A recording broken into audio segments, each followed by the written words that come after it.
So far this offseason, I've broken down what I think are the best running back picks you can make in every round of the major fantasy sites, as well as the best wide receiver picks you can make in every round of the major fantasy sites. And while it's always great to know who the best picks are, it's also important to avoid the worst picks. That's what I'm going to do today. I'm going to go over what I think are the worst picks in every round on each fantasy football site. If you can't wait to start drafting fantasy football teams, you don't have to. Underdog Fantasy has drafts going on all offseason with tons of unique and fun formats. Not to mention their flagship Best Ball Mania 5, where one lucky winner will become a millionaire. Plus, they already have pick'em lines ready for week 1 of the NFL season and their new streak format where you can win 1,000 times your entry. Just go to UnderdogFantasy.com and sign up using promo code ENDGAME to get a special pick'em that you can't get anywhere else, plus up to $250 in bonus cash. And let's start on round 1 on ESPN, and it is Saquon Barkley. Now, nothing against Saquon Barkley. I like Saquon Barkley this year, like middle to late second round. I don't think Saquon Barkley is going to be worth a first round pick.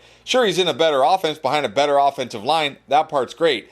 But he's got a rushing quarterback in Jalen Hurts, who's going to vulture a lot of touchdowns at the 1 yard line. We know this. So while I think Saquon Barkley will still be very good this year, and I would still be happy to have Saquon Barkley as my RB1, in the first round feels too early. And it also feels too early for Jonathan Taylor on Yahoo. Again, another running back I love in 2024. I think Jonathan Taylor can have a great year, but usually you can get Jonathan Taylor in round 2. So I don't see the need to take a guy like Jonathan Taylor in round 1, who's not going to catch a ton of passes. Yes, he's going to be very good this year, but I don't think he's going to be round 1 good. And then on Sleeper, I'm actually going to knock Puka Nacua out of the first round. This is a guy I've been saying all off season. I'll happily take him in the first round, but now he's week to week with a knee injury. And even though Sean McVay says, yeah, week 1 he'll be fine, he'll be out there, you still got to be a little bit concerned. So if I was drafting right now, I would not feel comfortable taking Puka Nacua in the first round. Early second round, fine. First round, little too early with this knee injury. Now let's go to round 2, and on ESPN, this is easily Travis Kelce for me. I mean, I don't want to take any tight end in round 2 this year. Even Sam Laporta, who was a tight end 1 last year. We're not getting vintage Travis Kelce back. We're not getting 20-plus point per game Travis Kelce back. Is he still going to be a good tight end? Sure. Is he going to be a top 5 tight end? Probably. Is he going to be worth a second round pick? Almost certainly not. And then in the second round, Yahoo Sleeper, I am not taking Davante Adams. I just feel this is too early for Davante Adams. I feel like this is name value here. You look at it last year from week 5 on, he only went over 20 fantasy points in 3 games, and he didn't go over 15 fantasy points in any other game last year. He was not that good, honestly, in fantasy. I think he'll be okay this year, like a solid wide receiver 2, but is that what you want with your second round pick? Davante Adams in round 2, way too early. And I also think it's too early for Stefon Diggs in round 3 on ESPN and Sleeper. I feel like this is another guy being drafted on name value. He was terrible in the second half of the season last year. Even if he was still on the Bills, I don't think I would want Stefon Diggs in round 3. Now he's going to Houston to compete against Nico Collins, Tank Dell. You can't say he got a quarterback upgrade. I mean, he's going from Josh Allen to CJ Stroud. It's not like he got an upgrade at quarterback or anything. So I just think this is people drafting Stefon Diggs on name value. I don't expect Diggs to be anything close to what we've seen in Buffalo, not touching him in round 3. And then on Yahoo, I'm also not taking Cooper Kupp in round 3. I know I talked about Puka Nacua with the knee injury. Maybe that helps Kupp, but eventually Puka will be 100%, and I still think Puka will be the guy here. Cooper Kupp has shown signs of decline. He's only getting older. Injury risk is real. Just not the guy I want in round 3. Then in round 4 on ESPN, I am not drafting Alvin Kamara. I know there's going to be people say like, wow, look at Alvin Kamara last year. He was like the RB5 or something, 6 last year. I don't remember. But look at when he came back from the suspension. He had like 3 or 4 games where he caught double-digit passes and he was great. And then down the stretch, he just was kind of okay when he stopped getting double-digit catches because that's hard to do as a running back. The offensive line here is terrible. He's a year older. He's been highly inefficient for 3 years straight. I'm not completely out on Alvin Kamara this year. I just feel like round 4 is too early. And I also feel like round 4 is too early for Joe Mixon on Yahoo. This is a guy dealing with a hamstring injury, has barely practiced so far in training camp. That's always scary. These things can linger. Not to mention going to Houston is kind of like a lateral move for him, right? It's like one good offense to the other, but this is an offense that doesn't throw to the running back a whole lot. Like CJ Stroud doesn't check it down a lot, so I think we're going to see Joe Mixon catch less passes this year. The touchdowns will still be there, sure. Joe Mixon will still be fine this year. But again, I'm not drafting fine in round 4. And then on sleepers, CJ Stroud going in round 4. I don't think CJ Stroud should be drafted as a top 5 QB this year, which is where he's mainly being drafted. Look, CJ Stroud was good last year. 4,100 yards, 23 touchdowns, 18 fantasy points per game. That's fine. That's great for a guy you probably grabbed off a waiver wire. That's not top 5 QB numbers. And even if you think he gets better this year, which he probably will, I mean, he's going to need 35 or more touchdowns to really pay off a top 5 QB year, because this is a guy who does nothing on the ground. Only 167 yards last year.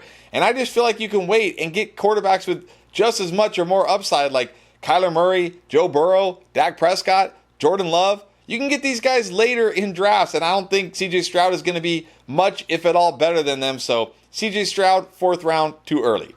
Now in round 5 on ESPN, this is too early for George Kittle. I mean, George Kittle is still fine as a tight end. He's kind of one of those very volatile tight ends. He'll have those random, huge games, and then he'll do nothing for multiple weeks. But again, I just feel like there are tight ends you can get later that can give you comparable value.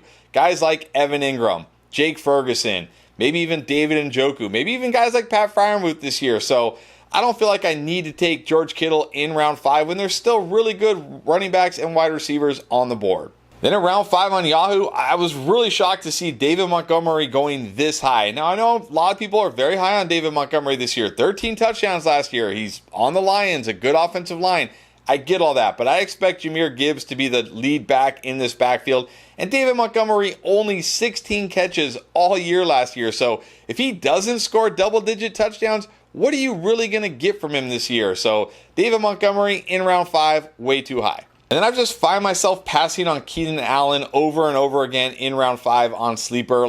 Again, this is another guy I think will be fine. I don't think he's going to be outright terrible, but he's now competing with DJ Moore, Rome Odunze. He's got a rookie quarterback. We're not going to see the Keenan Allen that we saw with the Chargers by any stretch. Again, another guy will probably be okay. You're probably not going to totally regret that you drafted him. I just think there are better, higher upside options in round 5. Do you want to win your fantasy league but don't have time to do all the research? Are you tired of drafting mediocre teams and then having to constantly hope you hit it big on the waiver wire just to compete? Do you wish you could have a fantasy expert like Pierre or myself with you while you draft? Well, now you can. With our app Draft Lane and our live draft pilot, we will guide you through every pick of your draft and tell you exactly which players we would pick if we were on the clock. Our proprietary algorithm will take into account your league settings, scoring, and roster requirements to identify the best picks every time you are on the clock to ensure you have a winning team from week 1. It's the closest thing you can get to having us there drafting with you. Get the biggest edge in fantasy football. Just go to your app store and search for Draft Lane and download it today and get ready to dominate your draft. Now in round 6, on all the sites, I'm saying this is too early for Joe Burrow. I know I just said you could wait on CJ Stroud and get Joe Burrow, but not in round 6. Again, you could still get Kyler Murray after this. You could still get Dak Prescott. You could still get Jordan Love. Why take Joe Burrow this early? Even if he stays healthy, what is the real upside here? Even that great year he had a couple years ago when they went to the Super Bowl, he was only the QB3, which, look, it'd be great if he was a QB3 this year, but that feels like his absolute ceiling. You need him to have that kind of year because, again, going to give you almost nothing on the ground. So Joe Burrow, again, I think he'll be fine this year. I don't think you'll hate having Joe Burrow as your quarterback, but there are better options here. I think you can just wait. Now into round 7, I said it was too early for David Montgomery. In round 5, I think it's too early for him, even in round 7 on ESPN. For all the reasons I already talked about, I just think David Montgomery will be meh this year. I'm not taking meh in round 7. On Yahoo, I'm not taking Jaylen Warren in round 7. Dealing with Arthur Smith, who knows what this offense is going to look like. Najee actually fits this scheme better. It could be a year where we see Najee Harris get 250 carries for 800 yards, and everybody's frustrated about Jaylen Warren. Just don't want to deal with it. Not taking Jaylen Warren on Yahoo in round 7. And I'm not taking rookie tight end Brock Bowers on sleeper in round 7 either. Look, I know last year Sam Laporta was great as a rookie tight end, but really, we're just going to bet on this now. Every year there's going to be this great rookie tight end. He's catching passes from Aiden O'Connell probably, maybe Gardner Minshew in this Raiders offense. Nah, not doing Brock Bowers in round 7 on sleeper. And now in round 8 on ESPN, I hate that I even have to say this, but please don't take a kicker or defense in round 8. There are actually multiple kickers and defenses being drafted in round 8 on ESPN. Please don't be the one to take them.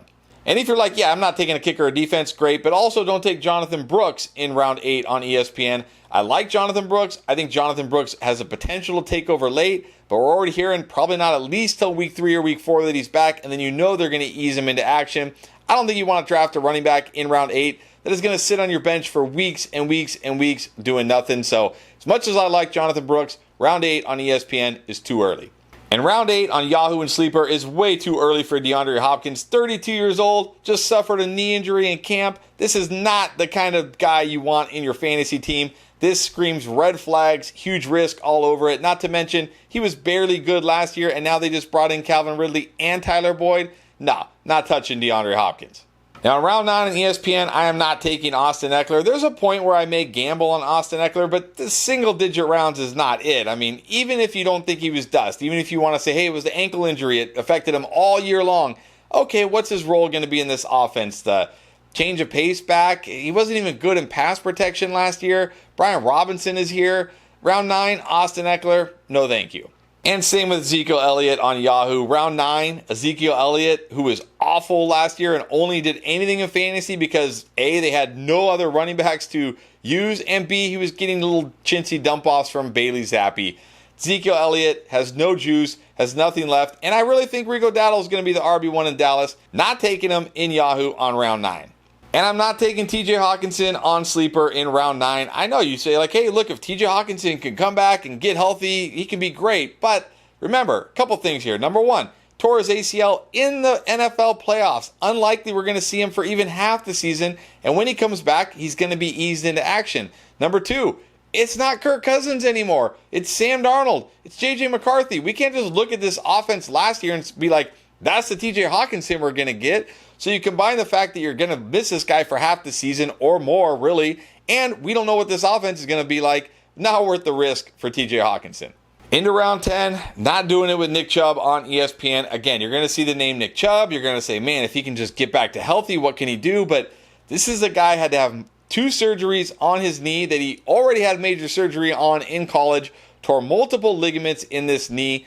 On the PUP list right now, almost certainly going to start the season on the PUP list. And whenever he actually does come off the PUP list, again, he's going to be eased into action. We're usually looking for the 1-year mark to where a running back starts to look like his old self. And based on the fact that he didn't have surgery till almost December, that means you're looking till December, best case for Nick Chubb to even be close to what we've ever seen from Nick Chubb. Just not worth the risk here in round 10. And on Yahoo, I'm not taking Tyler Lockett in round 10. I think we've seen the best of Tyler Lockett. I think he's on the downhill part of his career now. JSN more than likely going to take over a larger role in year 2. Tyler Lockett was one of these guys that, you could kind of count on in fantasy for many, many years, but I think that's past. I'm not touching Tyler Lockett in round 10 on Yahoo. And then finally on Sleeper, you get a round discount on Ezekiel Elliott, but it's not enough for me to draft him even in round 11. So there's a round-by-round look at the guys I am not taking on every fantasy site. But if you want to see my round-by-round look at the best running backs you could take on these fantasy sites this year, you can check that out right here.